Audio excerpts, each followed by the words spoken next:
सबसे पहले शुरुआत सर वहीं से कि जब आप डीजीपी रहे बिहार के, और उस समय डीजीपी रहते हुए जब प्रधानमंत्री, जो आज देश के इतने चर्चित प्रधानमंत्री हैं, तो उस समय किसी को नहीं पता था कि ये प्रधानमंत्री बनेंगे कि नहीं बनेंगे, जो हुंकार रैली हुई थी और उसमें बम ब्लास्ट हुआ था। तो क्या नज़ारा था उस समय, क्या सीन था? बिहार के डीजीपी होने के नाते आपके दिमाग में क्या चल रहा था और क्या किस तरीके से उन चीज़ों को मैनेज किया आपने?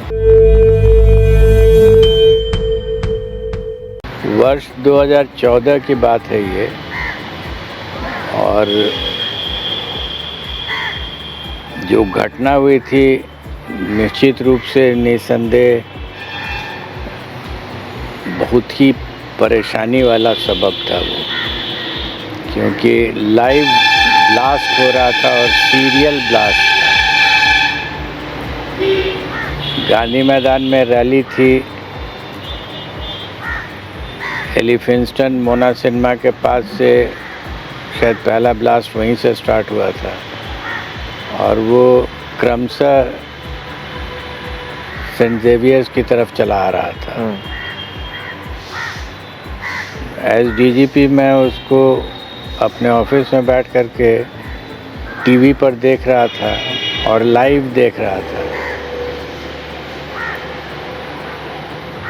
बहुत धैर्य से काम करना पड़ा था, अपने सभी पदाधिकारियों को मिला करके सबों को टास्क दे के, कौन लॉ एंड ऑर्डर देख रहा है, कोई लॉ एंड ऑर्डर तो परेशानी का सबब था ही था, एक चैलेंज था कि इसका अनुसंधान भी तुरंत हो जाना चाहिए, क्योंकि अगर नहीं डिटेक्ट होता तो ये बहुत ही गंभीर प्रभाव छोड़ता और आने वाले समय में भी वो परेशानी होती है उससे। क्योंकि लाखों की संख्या उस समय ऑलरेडी जमा थी गांधी मैदान में।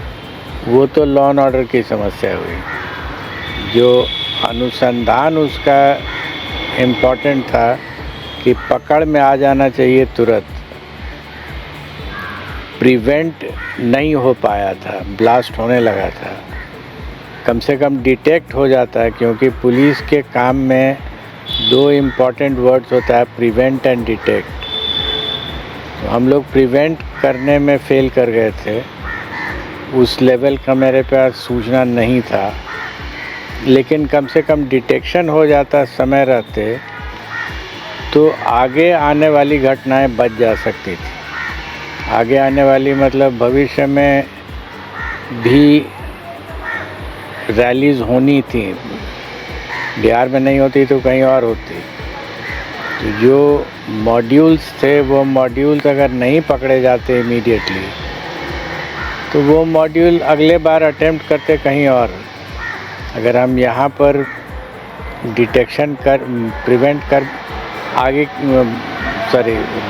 बड़ी घटना नहीं होने देते, कोई हताहत नहीं होता, लेकिन बाद में वो दूसरे स्टेट्स में तो अटेम्प्ट हो ही सकता था। बिल्कुल। तो कम से कम मॉड्यूल का डिटेक्शन हो जाना बहुत ज़रूरी था, और हमने उतनी ही देर में अपने धैर्य से न सिर्फ लॉ एंड ऑर्डर को हैंडल किया बल्कि केस का डिटेक्शन किया। बाय द टाइम रैली ख़त्म हुई और कारवां गुजरात के लिए वापस लौट रहा था, तब तक रांची के हटिया से हमारे इनपुट पर इंफॉर्मेशन आना शुरू हो गया था कि यहाँ पूरा एविडेंस के साथ डिटेक्शन हो रहा है कि कौन सा मॉड्यूल था। अच्छा। तो उतनी ही देर में हमने डिटेक्ट भी किया।